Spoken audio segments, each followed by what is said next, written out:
place over the next 8 months. Muto and the Great Muta would wrestle their last ever matches in various promotions to celebrate a nearly 4-decade-long career in the ring.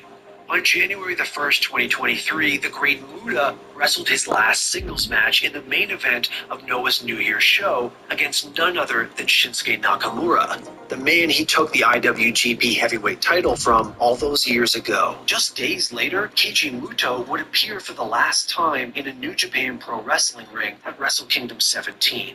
On January 22nd, in the main event of a special retirement show, the Great Muta persona would wrestle his final match of any description, teaming with AEW stars Sting and Darby Allin to defeat phantoms of Muta's past in Hakushi, Akira, and Marufuji. Finally, in the biggest, most important venue in all of Japanese pro wrestling, Keiji Muto had his last match ever. A one-on-one contest, the genius of pro wrestling versus the Stardust genius. Looking back on Keiji Muto's career, it's almost impossible to imagine that one man did all of it. In 1984, he debuted as part of a new generation of talent, a group of young men who would lead pro wrestling through its glory years in Japan. At the turn of that decade, he created one of the most iconic characters in the history of the sport. In the 1990s, he rose to the apex of pro res, earning the moniker of genius and embedding himself in the very psyche of fans from Tokyo to Atlanta. At the turn of the millennium, he reinvented himself for a new generation and defied the march of time. He saved an ailing historic company from oblivion, started his own, then dominated the only one he hadn't yet wrestled in. At the age of 58, his accomplishments speak for themselves, and one thing is not in dispute. History will never forget the name Keiji Muto. Chevy is called the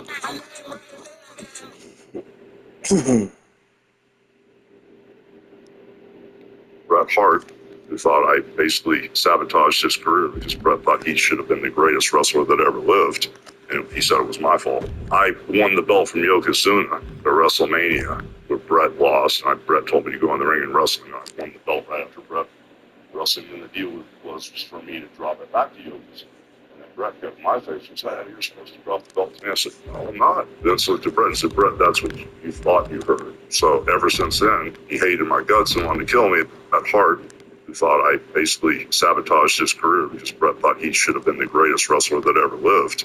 And he said it was my fault. I can't give up on my Bret Hart, who thought I basically sabotaged his career because Bret thought he should have been the greatest wrestler that ever lived. And he said it was my fault. I won the belt from Yokozuna at WrestleMania, where Bret lost, and Bret told me to go in the ring and wrestle, and I won the belt right after Bret wrestling, and the deal was for me to drop it back to Yokozuna.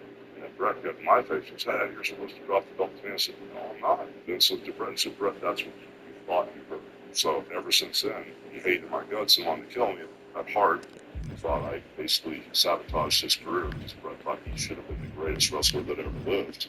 And he said it was my fault. I won the belt from Yokozuna at WrestleMania, where Bret lost, and Bret told me to go in the ring and wrestle. I won the belt right after Bret wrestling, and the deal was for me to drop it back to Yokozuna. And Bret got in my face and said, "You're supposed to drop the belt to me." I said, "No, I'm not." Vince looked at Bret and said, "Bret, that's what you thought you heard." So ever since then, he hated my guts and wanted to kill me. Bret Hart, who thought I basically... I can't give up on myself. Bret Hart, who thought...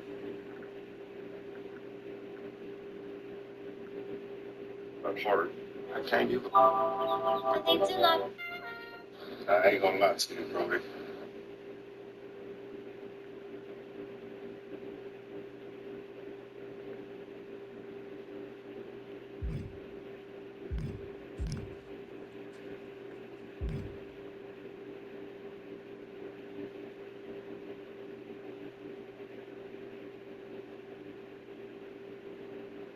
After this goofy dude spit on Nipsey Hussle's grave,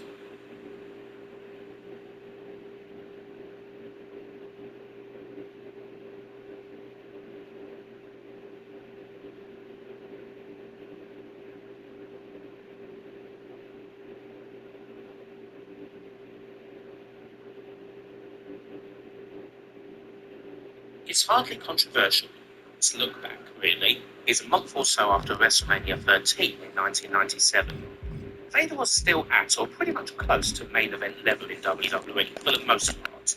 He was part of the Final Four in the 97 Royal Rumble, and as such he was in the Final Four in Your House main event for the world title in February, won by Bret Hart.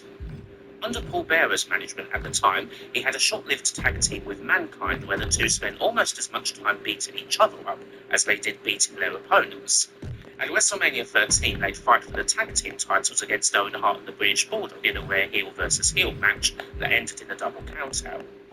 So Vader was still on the higher levels of the card, even if he wasn't exactly the main feature. However, something was about to happen that would certainly raise his profile, for better or worse. The fateful tour to Kuwait in April of 1997 would have seen the cards headlined by Vader going up against The Undertaker, with Undertaker now the WWF champion.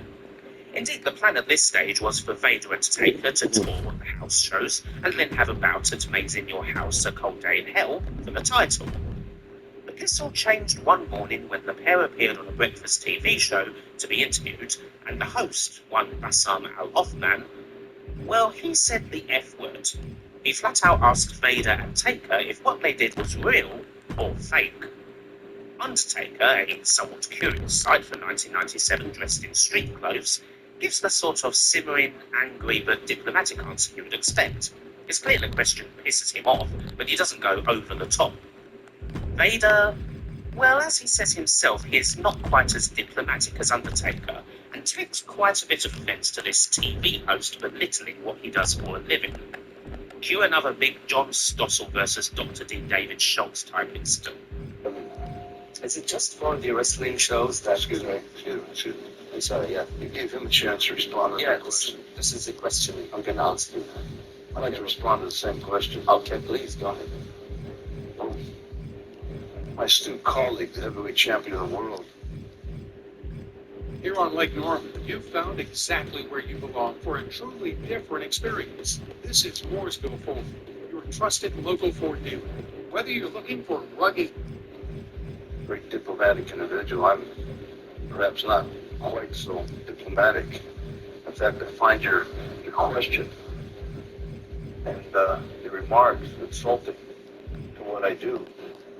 Physically, no man could do what I do in the ring. If they could, why would they be out there making the type of money we make, enjoy the type of fame and lifestyle that we enjoy? So I find your remark and your question insulting. It's not my question, it's somebody who took a meeting. Does that fucking feel fake, huh? Does that feel fake? Hey, Does it?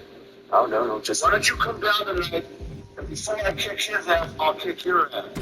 Okay, All right. just calm down. No, hey, we're not here to be insulted. I'm not here to be insulted. Okay. Right, As a result of this fracas, Vader is immediately arrested, both for assaulting the host and for public indecency because he said another The word. following contest is an elimination Even being careful match. with the tape And is straight in his for favour. the There was a bit more to it, of course. The whole thing was kind of Championship. set up by the producer of the show.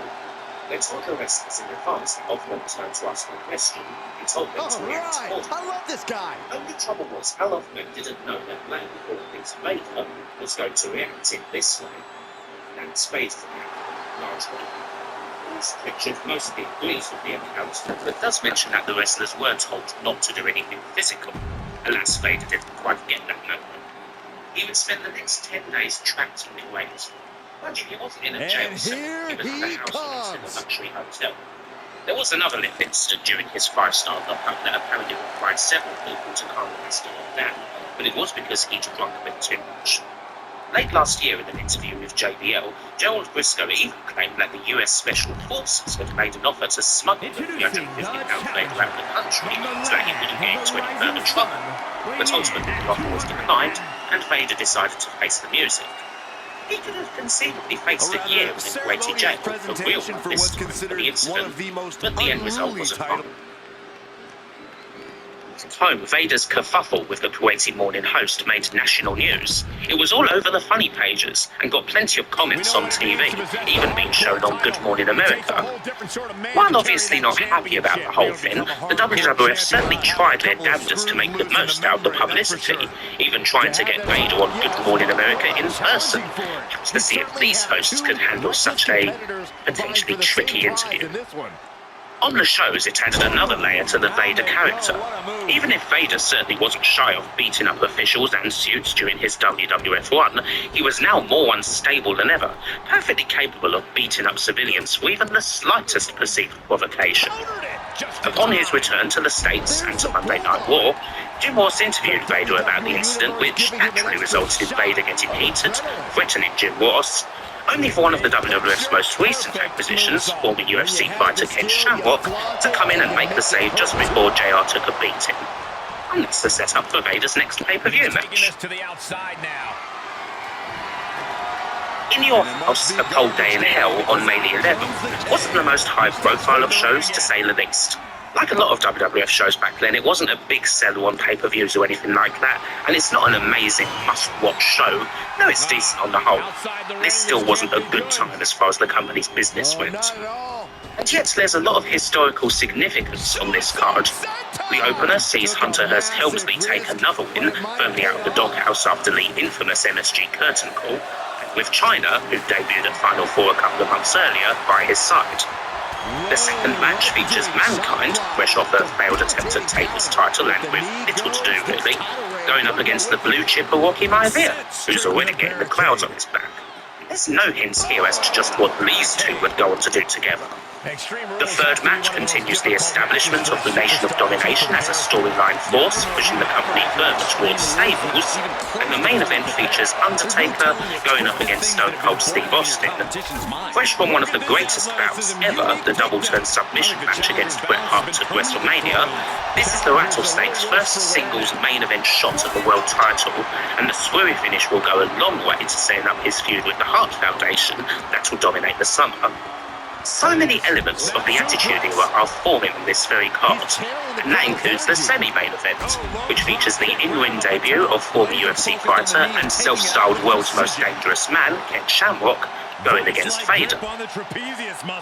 It is fair to say that expectations for Shamrock's WWF debut weren't that high. After all, the memory of the world's strongest man, Mark Henry, considered a complete and total failure by this point, was still fresh in the mind. And Shamrock's kind of awkward inclusion into the WrestleMania match between Hart and Austin hadn't done him an awful lot of favours. However, vignettes and promos had seen Shamrock get gradually more comfortable, and he did at least have a bit of pro wrestling experience to fall back on, even if it was years ago, before his career in MMA. And in Vader, he had a pretty good partner for his first WWF match. Not just because Vader's such a strong and stiff big man, but the Mastodon's experience in UWFI in the mid-90s wrestling shoot style, in theory, was something that would put him in good stead for getting something out of Shamrock. The match would also have a no-holds-barred rules type setup with no pinfalls and submission or knockout being the only way to win. And so the stage is set for a pretty different WWF match indeed. And the match itself is, well, it's actually fantastic. It far exceeded any expectations. As you might expect, the pair certainly take lumps out of each other. There's more than a few hammers from Vader, but he takes an absolute pacing from a still rough Shamrock who's got a lot of stank on those low kicks and manages to break Vader's nose with knee strikes. It's perhaps as stiff a match as there has ever been in the WWF ring, and it'd affect both wrestlers physically for a time, although there is still time for some decent mat work here and there. It packs a lot into a short time of about 10 minutes, and a crowd that's quiet to begin with really gets into it, even if they've not seen much like it before. This does indeed take a lot from Vader's UWFI matches against Takada of the night, but that shoot style in it translates pretty well. Vader utterly dumps Shamrock on the floor from a suplex, and even goes for the almighty Vader salt, but Shamrock evades the super move. The ending's awesome. Following an onslaught in the corner from Shamrock, Vader counters with perhaps the deadliest meat hook he's ever thrown. The crowd is aghast. Jim Ross shouts, "Good grief," and some people may have vomited. But Vader gets cocky. He poses over his seemingly fallen foe. Shamrock takes him down from the ground and traps him in the ankle lock to get the tap. It's a brilliant match, one of Vader's best WWF matches, and certainly one of Shamrock's. The only regret that people had really was that Vader shouldn't have been Shamrock's first WWF opponent. If they'd have built Shamrock up towards facing Vader, this could have been even better. But they wanted to strike while the iron was hot, and the end result was excellent. So perhaps grabbing that crazy TV host by the tie was a net positive for the Mastodon in the end. Perhaps even bigger opportunities can come from it. As much as the match with Shamrock was a fantastic one, the injuries that Vader sustained from it put him on the shelf for a few weeks, and he couldn't compete in June's King of the Ring tournament. His spot was taken by Hunter Hearst Helmsley in the storyline, and he'd go on to win the whole thing. Whether that was the plan all along is anyone's guess, but it doesn't seem like it was. The end result of it was Hunter winning the tournament that he had originally been penciled in to win in 1996 before the curtain call, but considering how much chaos was going on in the Fed at this time with the drama and real-life backstage fights between Bret Hart and Shawn Michaels, it wasn't exactly the leading item in the rap sheets. As far as Vader goes, well, he's written off TV for a few weeks to get his nose repaired, eating a decisive loss to Ahmed Johnson, which is not what anyone would call a good sign. And yet, the chaos in WWF would intervene again. At the King of the Ring, Undertaker defends the title in an utterly middling match against Farouk. A week later, he teams with Ahmed Johnson against Farouk and Kamo Mustafa, played by the returning Charles Wright. Taker eats a shock clean pin against Old Mate and BSK comrade Mustafa, and Ahmed turns on Taker as a result. This was supposed to set up Ahmed fighting Taker for the title at the next In Your House Canadian Stampede. However, again, barely a week later, Ahmed blew his knee out at a house show and that match is off. Vader, on his return from surgery, was supposed to fight Psycho Sid at Canadian Stampede. However, he's free now because Sid, along with several other wrestlers, got caught in an automobile accident which took him off the show. And so Vader goes from having nothing at all to being shoved into a title match against The Undertaker at Canadian Stampede. And again, all of this is occurring at the same time as the Michaels and Hart drama, with speculation rife that the Heartbreak Kid might leave the company altogether. It's an absolutely mad time. Reading observers from these days, you get the impression that old Big Dave was struggling to keep up with it all. Vader at this time was still managed by Paul Bearer, and while Vader had a screwy victory over Taker at the Royal Rumble to build on, this isn't so much a feud between Taker and Vader as it is another chapter in Taker and Bearer's feud, which had been going on since 1996. There is some historical significance here.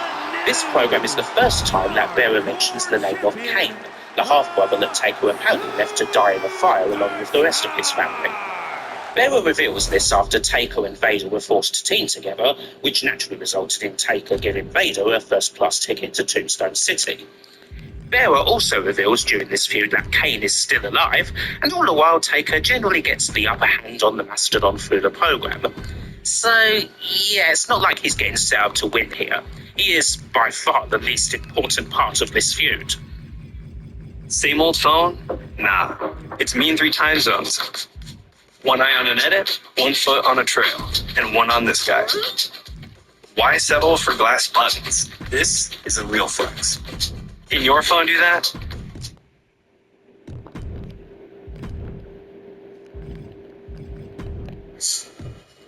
Well, I love you pretty baby, and I want you to know you set my soul on fire. You make me go, go, go. Let's dance. Let's dance.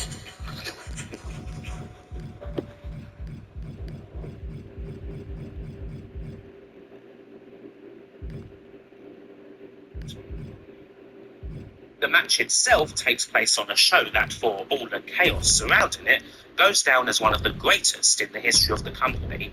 An ungodly furnace of heat in the Calgary Saddle Dome, with just about every match being at least good, and the 10-man main event being utterly incredible. Such is the way with the WWF.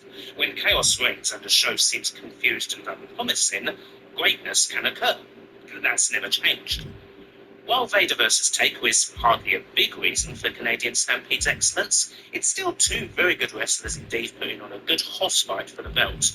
Certainly plenty of cool striking, as you might expect from these two. It's very much a typical Taker match, but it works against a good opponent, and it especially works with a crowd this molten. Cowboy went utterly wild for everything on this night, including this match. And here comes one of my After favorites. 12 minutes of action, Vader attempts to go for the Vader. However, Taker responds in kind to a low blow Vader used earlier with a foul of his own and hits a chokeslam from the ropes Following for a contest fall. is A second an chokeslam gets another near elimination fall, match. and then the tombstone gets the pin. There were bringing up these personal demons from Taker's The past and WWE accused him Universe of murdering just his entire exploded. family wasn't enough to distract Taker from I'm not gonna say that the only thing I can think of was Popeye. Let's first start off with some rice and weighing in beans. at 227 pounds. The beans are very savory and taste like it's been cooked in lard. Next, we're gonna try the spicy blackened drink. It's actually pretty juicy, but the large pickles and veggies overwhelm the flavor. Next, we're gonna try the ghost pepper chicken sandwich. So for those who've been watching me, you know I did a review of Popeyes in London. This You can is all definitely from tell the there's a highly difference in decorated chicken United quality. They're States so much more tender Championship. and juicy. Harley Granted, Race, I the only went to one inaugural location champion, truly there, but a that place tough blew my man's mind. title. Let's try the popcorn shrimp. It's hardly any shrimp. It's basically fried dough. Last we got the fried chicken. This three-piece was selling for $5 online. Chaos. I can assure you of that. The thing I love about Extreme Rules is I we're don't know if it's because there's guaranteed different something standards from in out terms of of the blue. raising chicken, So outside but this doesn't taste as fresh. I didn't know I'm they back saw in the coming. States, and the only thing I could think of was Popeye. Let's first start off with some rice and beans. Confession. Guilty as charged. Suplex. Running leg drop. Pinning predicament. Try some new limited item deals from Popeye. So the first is this three-piece chicken deal. Normally when you order a two-piece in my area, it's $9.49. But with this deal, you get an extra piece for a cheaper $6. Let's get a piece of the thigh. Absolute power with the vertical suplex. And he's taking on a persistent assault. Let's just talk about this summer bundle where you get a drink, a chicken wrap, and this new chicken dippers for $10.99. Let's start with the black and spicy wrap. Qualification match should mean carte blanche to do whatever you want to someone, but It's juicy and tender and very peppery. Next, we're gonna try the chicken dippers. He kicks out with authority. he's nowhere near ready to stop fighting yet. So basically a skinnier version of the chicken strips. Way too much breading, it tastes like fried dough. The chicken is dry and tough. Let's try it with the signature sauce. Effectively using the knee. And he goes for the It tastes like mayo with smoky chipotle. Try some new limited item deals from Popeye. So the first is this three-piece chicken deal. Normally when you order a two-piece in my area, it's $9.49. But with this deal, you get an extra piece for a cheaper $6. Let's get a piece of the thigh.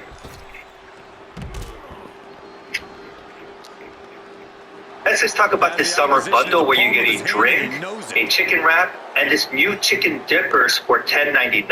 Let's start with the black and spicy wrap. But doesn't have a clue what's coming at him.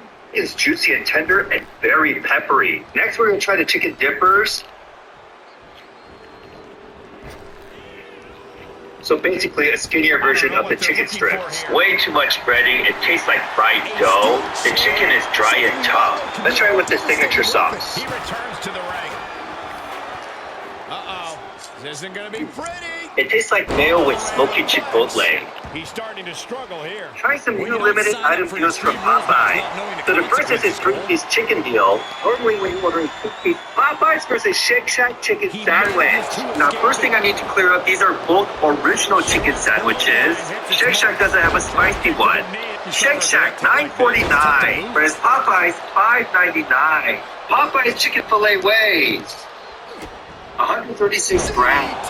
And Shake Shack weighs Are you surprised? 106. Well, it is no disqualification, but this is going to be an uphill battle for this Does it taste twice superstar. as good? Let's find out. Let's start off with Popeyes. Down with the Bulldog. Makes the cover. Great crunch on the batter. The chicken's okay. Right, now let's try Shake Shack. Priest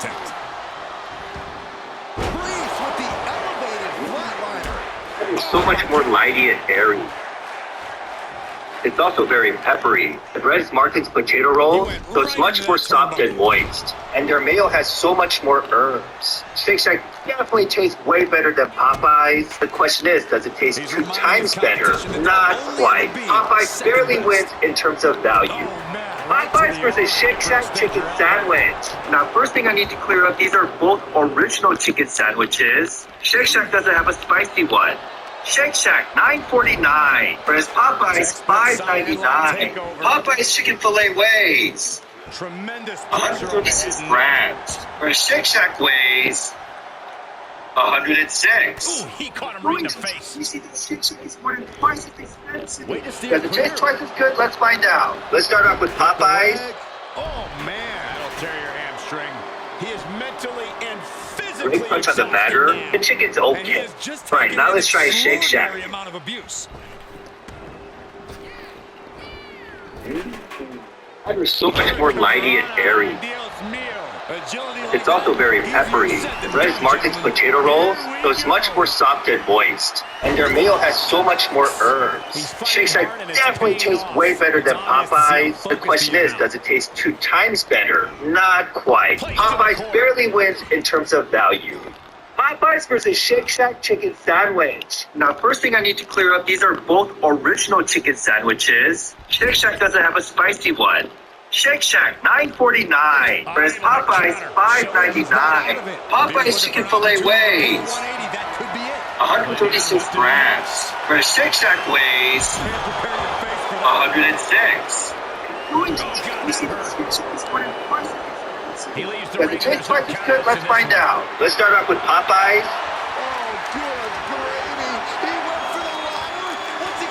Great punch on the batter. The chicken's okay. Right, now let's try Shake Shack.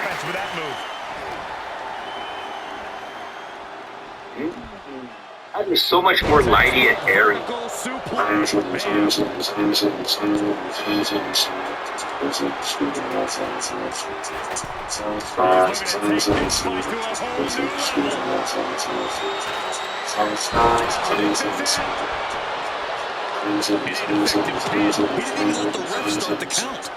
Trying different recording sets and even worse than that. Let's start off with Chester's fries. Good flavor, but the crunch isn't very satisfying. Next, let's try Funyun rings. Crunch is better, and I do like a hint of onion flavor. Next, we got Takis.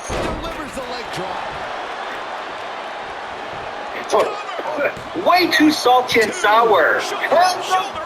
Next, we got nuts. It's been 2 weeks since I've had a burger. Let's change that. Start off with the Shake Shack cherry limeade. Gotta get my red 40. I'm not sure if this has red 40. The drinks aren't too sweet. Move on to the cheesy fries. All right, here we go. Pickle cut fried decent crunch. The cheese is pretty mild. Next, let's try the fried pickles. Bad spot to be in. Not too bad. Pickles a little slimy. Kind of reminds me of fried okra. Let's try the double burger. Aesthetically, very pleasing. He's taking this to the floor now. Juicy patties, a little bit of meat lace. This place just turned into South Swanson Street.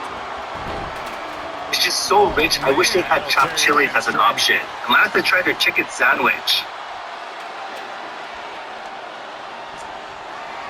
It's so juicy and moist. Not too mayo heavy, and looking for good pieces of pickle. It's been 2 weeks since I've had a burger. Let's change that. Start off with the Shake Shack cherry limeade. Gotta get my red 40. I'm not sure if this has red 40. And a strong kick out in one. Somehow still in this fight. Not down and out yet. His eyes are fixated. He's looking to end this.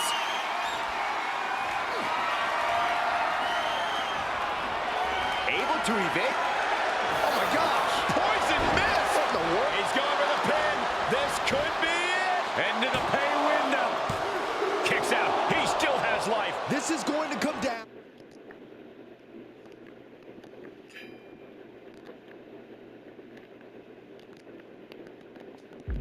To who wants it more?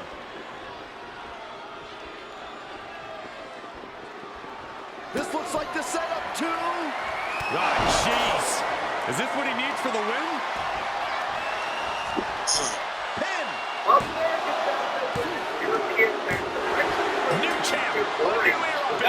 the American version contains my favorite petroleum-based coloring, red Let's take another look at 40. these guys It in also action. has yellow sticks. This is the Swedish version. You guys can do more digging, but basically no artificial coloring. Here's your winner. Let's look at the sugars. The Swedish one is 2 grams per 250 ml. This bottle is 500 ml. So this entire bottle is 2 grams. It's the perfect Christmas.